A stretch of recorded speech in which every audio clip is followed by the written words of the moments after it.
प्रिय छात्रों नमस्कार। मैं सुरेंद्र कौशिक अपने चैनल पॉलिटी बाय कौशिक में आपका हार्दिक अभिनंदन करता हूं। पिछले वीडियो में मैंने न्यायपालिका के बारे में आपको विस्तृत रूप से बताया कि न्यायपालिका क्या होती है, उसके कार्य क्या होते हैं, उसकी स्वतंत्रता क्या है, उसके कार्य क्या हैं।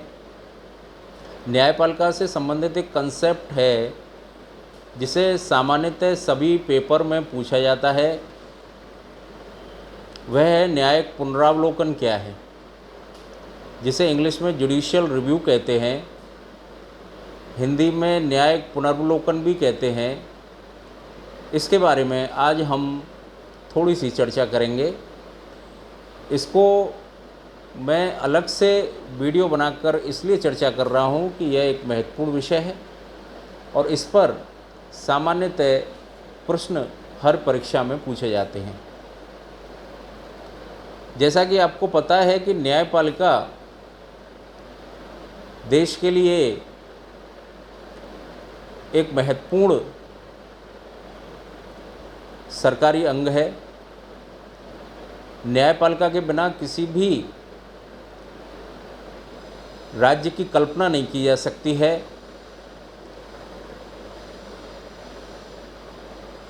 न्यायपालिका की एक शक्ति, जिसे एक न्यायिक पुनर्वलोकन या न्यायिक पुनरावलोकन कहते हैं, वो संविधान के संरक्षक के रूप में उससे जुड़ी हुई है। आपको पता है कि कोई भी राज्य बिना संविधान के नहीं चल सकता है। किसी राज्य की हम कल्पना भी नहीं कर सकते हैं कि वह बिना संविधान के चल रहा हो। ब्रिटेन जैसा देश जो अलिखित संविधान पर चल रहा है, वह संविधान ना होते हुए भी संवैधानिक परंपराएं इतनी कठोर और चलन में है कि लोग स्वतः ही उनका पालन करते हैं। भारत जब स्वतंत्र हुआ तो पिछले अनुभवों को देखते हुए भारत ने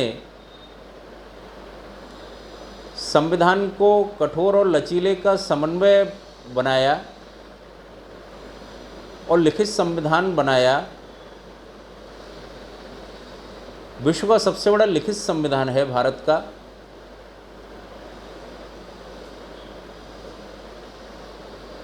अगर आपसे पूछा जाए, कुछ प्रश्न आते हैं जैसे विश्व का सबसे लंबा लिखित संविधान कौन सा है, तो वो भारत का है।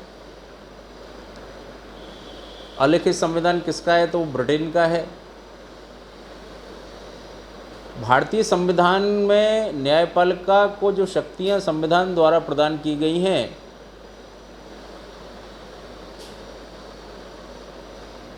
उसमें न्यायपालिका को विशेष शक्तियां प्रदान की गई हैं। हम यह भी जानते हैं कि भारत ने जो भी संविधान की रचना की है, उसमें कहीं ना कहीं दूसरे देशों के संविधानों से भी प्रेरणा ली है। भारतीय संविधान में न्यायिक पुनरावलोकन की व्यवस्था है।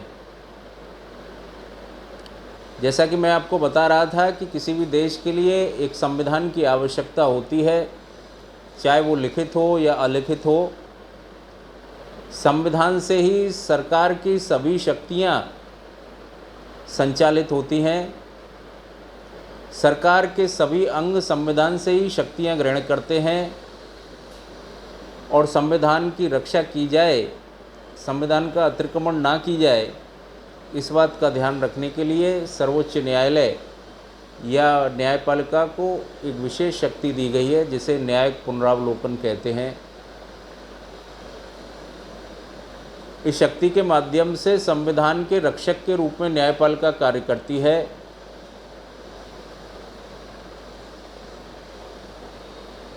न्यायपालिका इस शक्ति के माध्यम से यह देखती है कि संविधान के सभी अंग संविधान के अनुसार कार्य कर रहे हैं या नहीं कर रहे हैं। अगर नहीं कर रहे हैं तो उन कार्यों का रिव्यू करके, उनका पुनर्वलोकन करके वह ये देखती है कि शासन के अंग संविधान की सीमाओं में रहकर कार्य करें। तो सामान्य और साधारण शब्दों में हम न्यायिक पुनर्वलोकन से समझेंगे तो इसका सीधा अर्थ है संविधान की वह शक्ति जो कि न्यायपालिका को यह अधिकार देती है कि संविधान की रक्षा करे और संविधान के विरुद्ध किए जाने वाले कार्यों को अवैध घोषित करे। जैसा कि आपको पता है कि विधानमंडल का कार्य कानून बनाना है, लेकिन कानून संविधान की सीमाओं में होने चाहिए। यह कार्य न्यायपालिका देखती है और न्याय पुनर्वलोकन की शक्ति के माध्यम से विधानसभा एवं कार्यपालिका पर अंकुश रखती है, उनकी सीमाओं को बताती है कि आप सीमाओं में रहकर कार्य कीजिए। यही संविधान की रक्षा करने की जिम्मेदारी, यही शक्ति न्यायिक पुनर्वलोकन की शक्ति कही जाती है।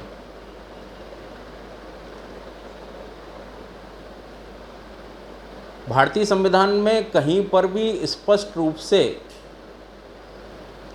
न्यायिक पुनर्वलोकन की शक्ति को स्थापित नहीं किया गया है। संविधान के किसी अनुच्छेद में स्पष्ट रूप से न्यायिक पुनर्वलोकन के बारे में प्रावधान नहीं किया गया है। भारतीय संविधान ने यह शक्ति अमेरिकी संविधान से ग्रहण की है। अमेरिकी संविधान की यह एक अनूठी विशेषता है न्यायिक पुनर्वलोकन जुडिशियल रिव्यू। अमेरिका में 1803 के मार्बरी बनाम मेडिसन मामले में इसकी विस्तृत व्याख्या की गई।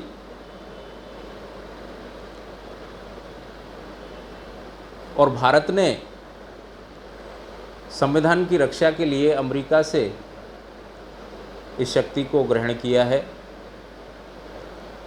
लेकिन संविधान में कहीं पर भी इसके बारे में स्पष्ट प्रावधान नहीं है। तो हमें यह भी देखना है कि आखिर हम यह कैसे पता करेंगे कि भारत के संविधान में न्यायिक पुनर्वलोकन की शक्ति न्यायपालिका को प्रदान की गई है। प्रिय छात्रों, संविधान के कुछ ऐसे अनुच्छेद हैं जो कि अप्रत्यक्ष रूप से न्यायपालिका को यह शक्ति देते हैं और ये बताते हैं कि संविधान की रक्षा करने की अंतिम जिम्मेदारी विधानमंडल एवं कार्यपालिका को संविधान की सीमाओं में बांधे रखने की जिम्मेदारी न्यायपालिका की है। वो अनुच्छेद कौन से हैं, इसके बारे में सामान्य तौर पर सामान्य भाषा में हम समझने का प्रयास करेंगे। पहला अनुच्छेद जो संविधान में न्यायिक पुनर्वलोकन की व्यवस्था को स्पष्ट करता है वह अनुच्छेद 13 है। इस अनुच्छेद के माध्यम से यह बताया गया है कि यदि राज्य कोई ऐसा कानून बनाता है जो व्यक्तियों के मौलिक अधिकारों का उल्लंघन करता है, मैंने आपको पिछले वीडियो में भी बताया था कि व्यक्तियों के फंडामेंटल राइट्स, व्यक्तियों के मौलिक अधिकार को बनाए रखना राज्य की आधारभूत जिम्मेदारी है। व्यक्ति के मौलिक अधिकार का हनन नहीं होना चाहिए। इसलिए अनुच्छेद 13 में यह बताया गया है कि यदि कोई राज्य कोई ऐसे कानून बनाता है जिससे व्यक्तियों के मौलिक अधिकारों का उल्लंघन होता है तो न्यायपालिका उसे अवैध घोषित कर देगी। और अनुच्छेद 32 में यह स्पष्ट प्रावधान है कि अगर मौलिक अधिकारों का उल्लंघन होता है तो व्यक्ति न्यायपालिका की शरण में जा सकता है।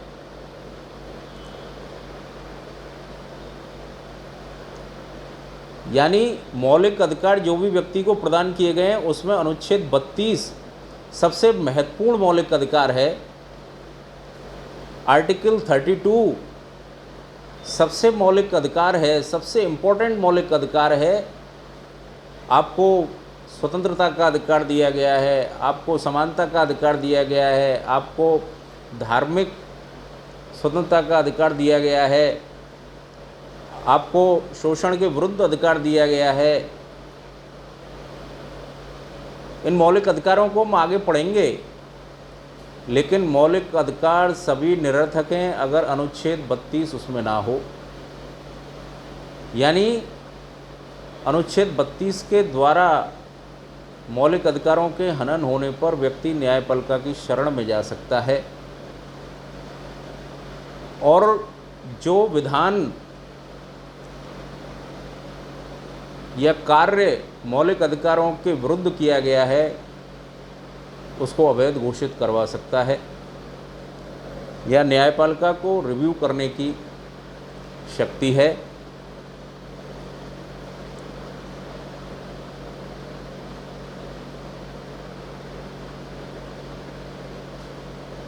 दूसरा अनुच्छेद 246 है, आर्टिकल 246, जिसके द्वारा केंद्र और राज्यों को अपनी अपनी सीमाओं में रहकर कार्य करना बताया गया है।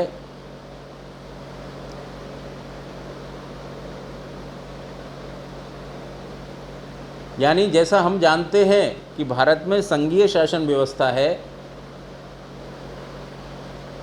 और संघीय शासन व्यवस्था की एक महत्वपूर्ण विशेषता शक्ति पृथक्करण का सिद्धांत होता है, सेपरेशन ऑफ पावर्स होता है। यानी केंद्र की शक्तियां अलग हैं और राज्यों की शक्तियां अलग हैं। केंद्र का विधानमंडल अलग है, राज्य का विधानमंडल अलग है।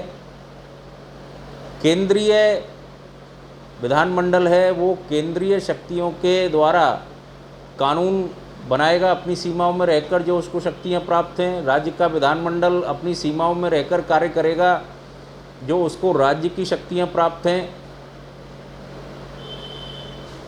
अपने अपने शक्ति स्थानों में केंद्रित रहना, उन सीमाओं का उल्लंघन ना करना, यह आवश्यक है, और यह देखने का कार्य न्यायपालिका को दिया गया है। यह अप्रत्यक्ष व्यवस्थाएं हैं जो कि न्यायपालिका को कहीं ना कहीं न्यायिक पुनर्वलोकन की शक्ति प्रदान करती हैं। एक अन्य अनुच्छेद जो कि यह शक्ति अप्रत्यक्ष रूप से प्रदान करती है वह है अनुच्छेद 254, आर्टिकल 254। जैसा कि आपको पता है कि संघीय संविधान होने से शक्तियों का बंटवारा किया गया है, और शक्तियों को 3 सूचियों के माध्यम से बांटा गया है: केंद्रीय सूची, राज्य सूची और समवर्ती सूची। केंद्र सूची पर कानून बनाने का अधिकार केवल संसद को है, केंद्र को है। राज्य सूची पर कानून बनाने का अधिकार राज्यों को है, और समवर्ती सूची पर कानून केंद्र और राज्य दोनों बना सकते हैं। लेकिन अगर इन दोनों को बनाए गए कानूनों में कोई भी टकराव होता है तो उसमें केंद्र के कानूनों को वरीयता प्रदान की जाएगी। यानी समवर्ती सूची पर जब कोई केंद्र और राज्यों में विवाद होगा तो उसको भी न्यायपालिका देखेगी और राज्य के कानून को अवैध घोषित करेगी। एक अनुच्छेद, अन्य अनुच्छेद है, वह है अनुच्छेद 368, आर्टिकल 368, जिसके द्वारा भारतीय संविधान में संविधान संशोधन की शक्ति प्रदान की गई है।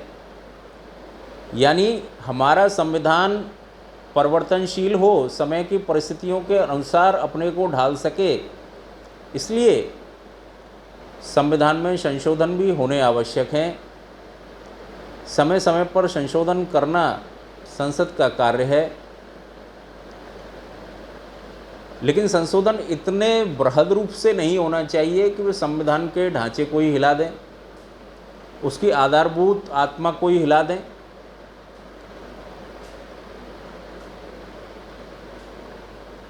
संविधान संशोधन आवश्यक हैं क्योंकि संविधान को समय की परिवर्तनशीलता से चलाए रखना, बनाए रखना, यह भी आवश्यक है।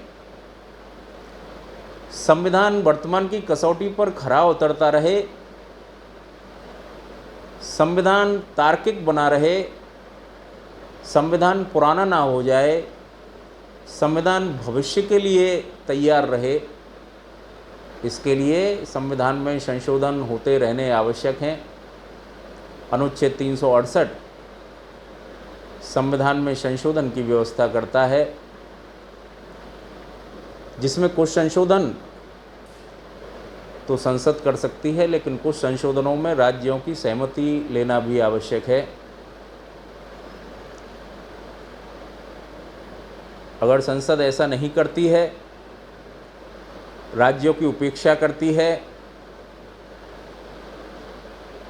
तो न्यायिक पुनर्वलोकन के माध्यम से न्यायपालिका उन संशोधनों को अवैध घोषित कर देगी। ये कितने सारे अनुच्छेद हैं जो अप्रत्यक्ष रूप से संसद को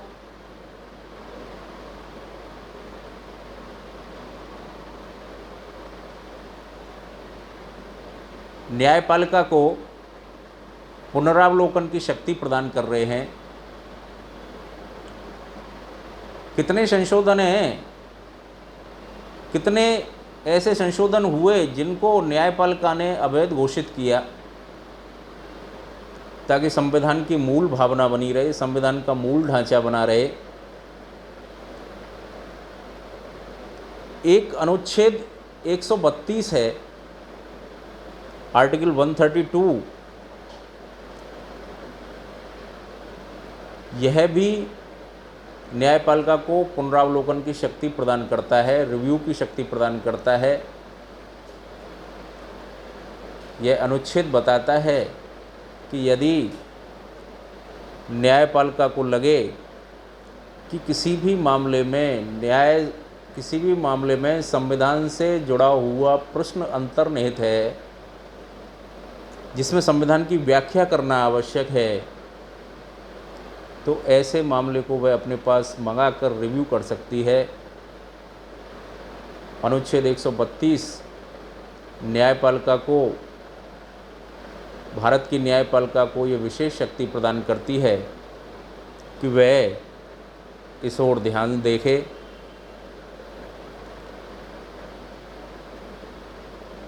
यहाँ सबसे इम्पोर्टेंट बात यह है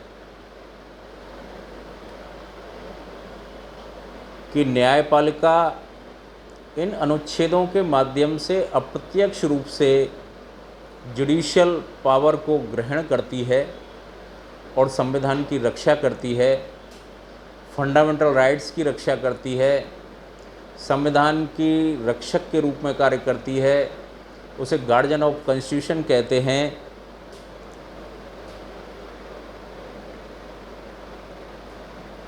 मौलिक भावना यह है कि संविधान में कोई भी संशोधन इस तरह से नहीं होना चाहिए कि वो संविधान की मूल भावना, मौलिक ढांचे को प्रभावित करे।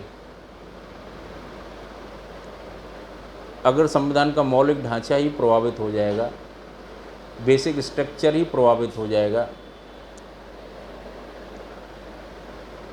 तो संविधान का कोई अर्थ नहीं रह जाएगा। इसलिए केशवानंद भारती के मामले में संविधान ने, न्यायपालिका ने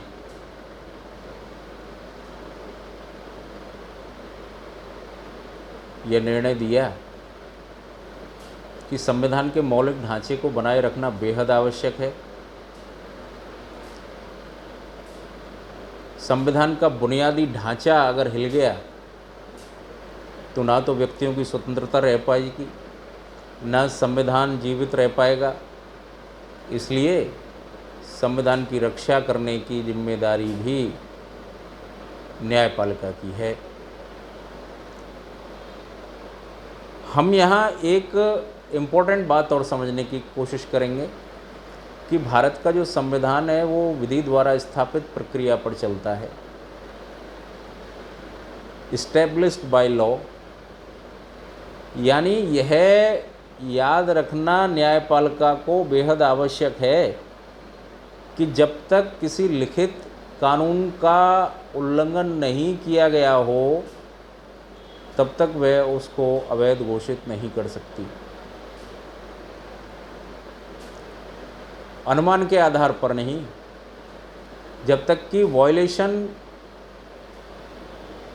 डायरेक्ट नहीं हुआ हो तब तक वह अवैध घोषित नहीं कर सकती।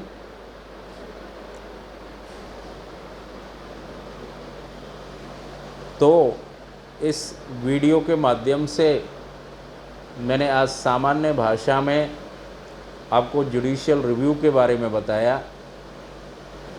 जुडिशियल रिव्यू क्या होता है, कौन से अनुच्छेद हैं जिनमें न्यायपालिका को यह शक्ति मिल जाती है कि वह संविधान की रक्षा करे, संविधान के मौलिक ढांचे को बनाए रखते हुए संविधान को निरंतर गतिशीलता देती रहे। कोई भी सरकार चाहे वो कितने भी पूर्ण बहुमत में हो, संविधान का उल्लंघन करने की कोशिश ना करे।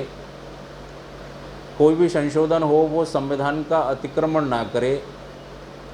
कोई भी कार्यपालिका हो वो अपने कार्यों से व्यक्तियों के अधिकारों का हनन ना करे। कोई भी सरकार आए वो अपने को किसी भी अंग से ऊपर समझते हुए या प्रशासनिक अधिकारी अपने को ऊपर समझते हुए संविधान की धज्जियां ना उड़ा सके। इसलिए न्यायपालिका ने यह विशेषता अमेरिका से ग्रहण करते हुए अपने अनुसार भारत में ढाली है। जुडिशियल रिव्यू भारतीय संविधान की एक अनोखी विशेषता है। साधारण और सामान्य शब्दों में संविधान का रक्षक है न्यायपालिका, गार्जियन ऑफ द कॉन्स्टिट्यूशन है। ये शब्द आप याद कर लीजिए क्योंकि यही प्रश्न बार बार दोहराए जाते हैं।